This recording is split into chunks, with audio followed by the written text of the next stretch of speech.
नमस्कार विद्यार्थी मित्रांनो, स्टुडंट ॲक्टिव्हिटी बोर्ड यूट्यूब चॅनलमध्ये सर्वांचे स्वागत आहे। मित्रांनो, काल ज्याप्रमाणे आपण वार्षिक परीक्षेचे प्रश्नपत्रिकेचे सोल्युशन पाहिलं, उत्तरे पाहिली, त्याप्रमाणे आजच्याही पेपरचा आपण पाहूया।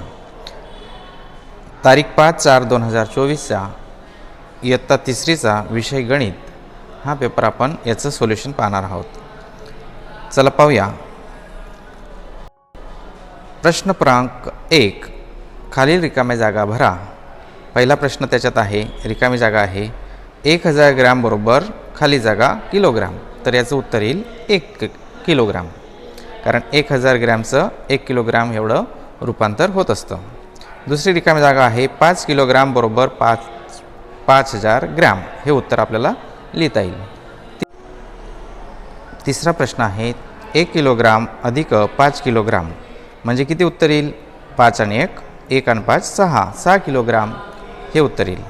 चौथा प्रश्न आहे 5000 ग्रॅम बरोबर किती किलोग्रॅम, तर इथं उत्तर देता येईल आपल्याला 5 किलोग्रॅम। प्रश्न दुसरा पाहूया। खालील चूक किंवा बरोबर लिहा। पहिला आहे 2 × 5 म्हणजे 20 होतात। दोघांचा 5शी गुणाकार केला तर किती होतात? 5 × 2 = 10 होतात, पण इथं 20 दिलेले आहेत म्हणून हे वाक्य चुकलं आहे, म्हणून चूक। दुसरा आहे 5 × 5 म्हणजे 25 होतात। आता 5चा 5शी गुणाकार केला तर किती होतात बरं? तर होतात 5 × 5 = 25। 5शी 5चा गुणाकार केला तर बरोबर उत्तर आलं, म्हणून हे उत्तर बरोबर। तिसरा प्रश्न असा आहे 4 × 5 म्हणजे 20 होतात, तर हेही बरोबर आहे। 4चा 5शी गुणाकार केला तर 4 × 5 = 20 एवढे होतात। चौथा प्रश्न आहे 2 × 3 म्हणजे 8 होतात, तर 3 × 2 किंवा 2 × 3 केलं तर किती होतात? 2 × 6, तर इथं उत्तर दिलेलं आहे 8, म्हणून हे वाक्य चुकलेलं आहे। ब भाग पाहूया। खालील उदाहरणे सोडवा, कोणतेही एक। पहिलं पाहू, एकच उदाहरण याच्यातलं सोडायचं आहे, आपल्याला 2 मार्क्स मिळतील। रेल्वेच्या एका डब्याला 8 चाके आहेत, तर 6 डब्याची एकूण किती चाके होतील? एका डब्याला किती आहेत? 8, तर 6 डब्यांची विचारलेली आहेत, तर यांचा गुणाकार करूया। 8 × 6 8 किंवा 6 × 8 = 48। आपल्याला 48 चाके हे आपल्याला सांगता येतील। 6 डब्यांची चाके 48 होतील। दुसरा प्रश्न असा आहे एका शर्टला 5 बटन आहेत, तर 3 शर्टाचे एकूण किती बटन होतील? एका शर्टला किती बटन? 5, तर 5 आणि 3 यांचा गुणाकार केला तर आपल्याला 15 उत्तर मिळतं। 3 × 5 = 15, म्हणजेच 3 शर्टांना एकूण किती बटन लागतील? आपल्याला 15 बटन लागतील। प्रश्न तिसरा पाहूया। तिसरा प्रश्न, त्याच्यात खालील पॅटर्न किंवा नक्षी पूर्ण करा। आता या ठिकाणी तुम्हाला 8 मार्काला हे प्रश्न दिलेले आहेत, पाहूया आपण। पहिला आहे या पद्धतीने व्ही, उलटा व्ही, परत डबल व्ही, परत उलटा व्ही, तर पुढचा पॅटर्न कसा येईल? याच्यात दुप्पट संख्या एक संख्या वाढत जाते, तर याच्यात एकच व्ही होता, तर याच्यात 2 व्ही झाले। इंग्रजीचे आकार आहेत किंवा शेप आहेत, तर पहा, तर याच्यात आपण 3 दाखवू, याच्यात उलट 3 दाखवू, अशा पद्धतीने शेप किंवा पॅटर्न पूर्ण होतो। दुसरा प्रश्न आहे गोल, चौकोन, त्रिकोण। पुन्हा गोल, मग पुन्हा काय येईल इकडे? गोल नंतर काय येईल? चौकोन, चौकोन नंतर काय येईल? त्रिकोण, तर अशा पद्धतीने पॅटर्न पूर्ण करायचा। तिसरा प्रश्न असा आहे 2 4 6 8 खाली जागा खाली जागा, तर या ठिकाणी पहा 2चा नंतर काय येतो? 4, तर 2 + 2 4, 4 + 2 6, 6 + 2 8, 8 + 2 10, 10 + 2 12, म्हणजे 2 2 ने संख्या वाढलेली आहे। चौथा प्रश्न पाहू 50 60 70 80 खाली जागा खाली जागा, तर या ठिकाणी तुम्हाला दिसतंय की 50 म्हणजे अधिक 10 मिळवले तर 60 होतील, 10 मिळवले तर 70 होतील, 10 मिळवले तर 80 होतील, तर परत आपण काय मिळवू? 10, तर 90 होतील, 90 मध्ये 10 मिळवलं तर 100, अशा पद्धतीने 10चा आपल्याला त्या ठिकाणी फरक दिसतो, म्हणून आपण 10 मिळवत जायचे आहेत। चौथा प्रश्न पाहूया। दिलेल्या पात्रात सामाविणाऱ्या पाण्याच्या आधारे योग्य जोड्या लावा। या ठिकाणी तुम्हाला अ गटामध्ये दिलेलं आहे की पाणी किती लिटर आहे, आणि पात्र दिलेले आहेत ब गटामध्ये, या ठिकाणी तुम्हाला दिलेला आहे माठ, ग्लास, जग, टाकी. आता कोणत्या पात्रात पाणी जास्त मावेल त्याच्यावरून आपल्या लक्षात येतं. तर पहा 1000 लिटर जास्त पाणी आहे तर कुठे बसेल? हे टाकीमध्ये राहील.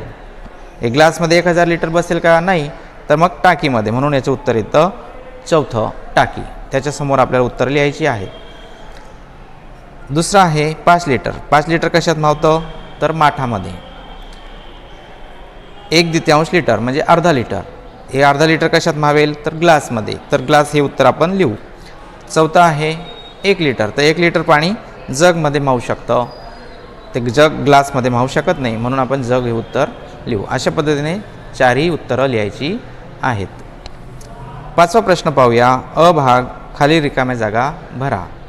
पहिली रिकामी जागा आहे 12/4 बरोबर किती? तर यांचा भागाकार केला तर आपल्याला उत्तर 3 येतं, म्हणून याचं उत्तर 3 आहे. 6/3 साध्या पद्धतीने भागाकार करा तुम्ही कच्च्या कागदावर आणि या ठिकाणी उत्तर शोधा, म्हणजे तुम्हाला सापडेल. 3 दुने 6 म्हणून उत्तर येतं 2. ब भाग पाहूया. खालील उदाहरणे सोडवा. कोणतेही 2. 4 मार्काचा प्रश्न आहे.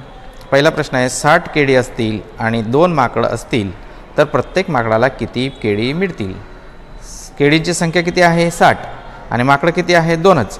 मग आपल्याला काय करावं लागेल? त्यांना आपल्याला केळी वाटायची आहेत किंवा द्यायची आहेत. तर प्रत्येकाला किती मिळतील? तर 60/2 बेत्रिक 6. 6मधून 6 गेला 0. 0 घेतला तर आता शून्याला भागाकार जाणार नाही, म्हणून हा 0 जसा तसा ठेवला तर 30 उत्तरे मिळालं. म्हणजेच प्रत्येक माकडाला किती केळी मिळतील? 30 केळी मिळतील. ओके. प्रश्न 5व्यातला दुसरा प्रश्न पाहूया. 18 फुगे 3 मुलींना सारखे वाटायचे असेल तर प्रत्येकाच्या वाट्याला किती फुगे येतील? आता 18 फुगे आहेत आणि 3च मुली आहेत. मागच्या केळीप्रमाणे, मागच्या उदाहरणाप्रमाणे याच्यात पण भागाकार करायचा. 18/3 3 सक 18 बाकी 0 म्हणजे 6 फुगे प्रत्येकाच्या वाट्याला 6 फुगे येतील असं आपण उत्तर लिहायचं. तिसरा प्रश्न आहे 30 मीटर दोर आहे. 3 मुलांना समान तुकडे द्यायचे आहेत तर प्रत्येक मुलाला किती मीटर दोर मिळेल? भागाकार याच्यात करायचा, आपल्याला वाटणी करायची आहे.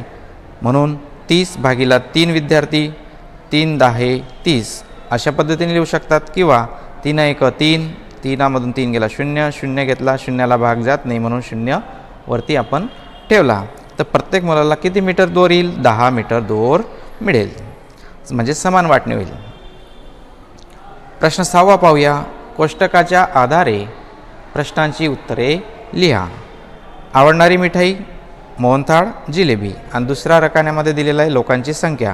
तर मोहनथाळ किती लोकांना आवडतं? 15 लोकांना. जिलेबी किती लोकांना आवडते? 12 लोकांना.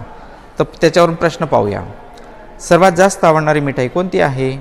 तर सर्वात जास्त कोणत्या लोकांना आवडते मिठाई? कोणती मिठाई आवडते? मोहनथाळ. 15 लोकांना आवडते, म्हणून उत्तर येईल मोहनथाळ ही सर्वात जास्त आवडणारी मिठाई आहे. दुसरा प्रश्न आहे जिलेबी किती लोकांना आवडते? तर जिलेबी आवडणाऱ्या लोकांची संख्या किती आहे? 12, म्हणून जिलेबी 12 लोकांना आवडते. पुढचा प्रश्न आहे तिसरा. चार्ट आधारित प्रश्नांची उत्तरे लिहा. एक चार्ट दिलेला आपल्याला, वर्ग दिलेले आहेत, बालवाटिका 1ली 2री 3री आणि त्यांची संख्या दिलेली विद्यार्थ्यांची. त्याच्यावरून आधारित प्रश्न दिला आहे. वरील चार्टमधील एकूण विद्यार्थी किती आहेत? तर एकूण विद्यार्थी विचारले तर मग बालवाटिकाचे 1लीचे 2रीचे 3रीचे यांची जर आपण बेरीज केली तर ती बेरीज येते 150, म्हणून वरील चार्टमध्ये एकूण 150 विद्यार्थी आहेत असं आपल्याला उत्तर लिहिता येईल. प्रश्न 7वा पाहूया. अ भाग, कॅश मेमो वाचून खालील दिलेल्या प्रश्नांची सूचनेप्रमाणे लिहा. कोणतेही एक. आता इथं कॅश मेमो दुकानाचं बिल दिलेलं आहे, वस्तू दिलेल्या आहेत, त्याचे भाव आणि भाववरून त्यांचे रुपये आणि पैशांमध्ये रूपांतर दाखवलेलं आहे. किती पैसे लागले, किती रुपये लागलेत. चॉकलेट 5 चॉकलेट 50 पैशाचं एक प्रमाणे आहे. तर 5 चॉकलेटचे किती झाले? 2 रुपये 50 पैसे. एक चेंडू 7 रुपयाचा आहे, तर 7 रुपयाचा आहे. आणि 4 नोटबुक 5 रुपयेप्रमाणे 5×20 रुपयाचे आहेत. तर याच्यावरून आपल्याला हे समजल्यानंतर, वाचल्यानंतर या प्रश्नाची उत्तरं द्यायला सोपं जाईल. पहिला प्रश्न आहे येथे दिलेल्या कॅश मेमोप्रमाणे एक चेंडू आणि 5 चॉकलेटचे एकूण किती रुपये द्यावे लागतील? एक चेंडू कितीचा आहे? 7 रुपयाचा. आणि 5 चॉकलेट कितीचे आहेत? 2 रुपये 50 पैशाचे. मग यांची बेरीज केली तर आपल्याला किती रुपये द्यावे लागतील? 9 रुपये 50 पैसे द्यावे लागतील. दुसरा प्रश्न असा आहे, दिलेल्या कॅश मेमोप्रमाणे 1 चेंडूची आणि 4 नोटबुकची किंमत किती रुपये द्यावी लागेल? तर या ठिकाणी 1 चेंडूची किंमत 7 रुपये आहे, 4 नोटबुकची किंमत 20 रुपये आहे. यांची बेरीज केली तर 27 रुपये आपल्याला त्या ठिकाणी द्यावे लागतील. ब भाग पाहूया 7व्या प्रश्नाचा. खालील कोष्टकावरून थोडक्यात उत्तरे लिहा. या ठिकाणी पण एक कॅश मेमोचंच उदाहरण दिलेलं आहे किंवा बिल दिलेलं आहे. राम दुकान, वस्तूंची नावं. आता इथं वस्तू बदललेल्या आहेत, त्यांचे भाव बदललेले आहेत, रुपये पण बदललेले आहेत. पहा, 1 चेंडूची किंमत किती रुपये आहे? तर 1 चेंडूची किंमत आपल्याला या ठिकाणी 1 चेंडू दिलेला इथं, तर 1 चेंडूची किंमत किती? 15 रुपये. आता 15 रुपये आपल्याला सांगता येईल. दुसरा प्रश्न आहे, एक खेळण्याची गाडीची किंमत किती रुपये आहे? एक खेळण्याची गाडीची किंमत किती रुपये दिलेली आहे? 10 रुपये भाव आहे आणि एकच खेळणं घेतले आहे, तर त्यामुळे 10 रुपये याची किंमत होईल. म्हणून एक खेळण्याची गाडीची किंमत 10 रुपये आहे. तिसरा प्रश्न आहे, 1 ग्लास दुधाची किंमत किंवा दूधची किंमत किती रुपये आहे? तर 1 ग्लास दूध कितीचं दिलेलं आहे? 20 रुपये भाव आहे, तर त्याची एकच ग्लास घेतलं त्यामुळे 20 रुपये बिल झालेलं आहे, किंमत झालेली आहे. म्हणून 1 ग्लास दूधची किंमत 20 रुपये आहे. अशा पद्धतीने मित्रांनो आपण इयत्ता 3रीची गणिताची प्रश्नपत्रिका सोल्युशन किंवा संपूर्ण उत्तरं पाहिलीत. पुढचे पण उत्तरं, पुढचे प्रश्नपत्रिका आपण पाहूया. त्यासाठी चॅनलला वॉच करा, चॅनलला सबस्क्राईब करा. धन्यवाद.